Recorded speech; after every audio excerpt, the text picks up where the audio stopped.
Belum juga resmi dilantik jadi menteri, Menteri Keuangan RI Sri Mulyani dan Presiden terpilih Prabowo Subianto berdiskusi mengenai anggaran pendapatan dan belanja negara atau APBN 2025 pada Senin 9 September 2024. Sri Mulyani mengatakan Prabowo ingin memastikan bahwa APBN 2025 perlu disiapkan dengan sebaik-baiknya untuk mendukung program prioritas pemerintah mendatang. Ia juga menyebut Prabowo ingin agar APBN dapat berdampak pada masyarakat.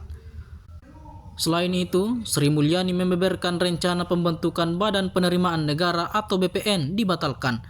Kementerian Keuangan akan tetap menjadi satu kesatuan. Diinformasikan, Presiden terpilih Prabowo Subianto diisukan kembali menunjuk Sri Mulyani sebagai Menteri Keuangan RI pada pemerintahan mendatang.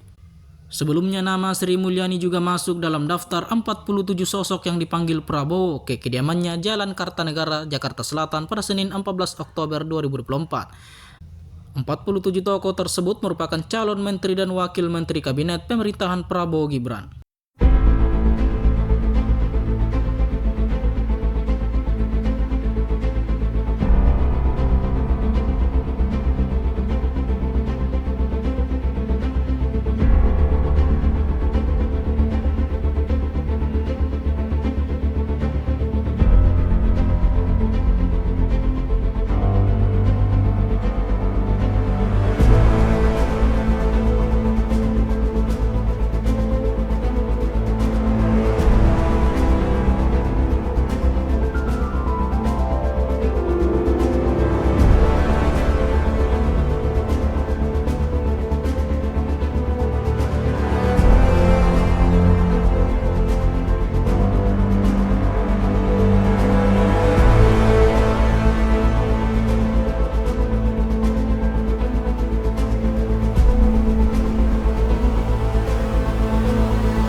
Download Tribun X sekarang, menghadirkan lokal menjadi Indonesia.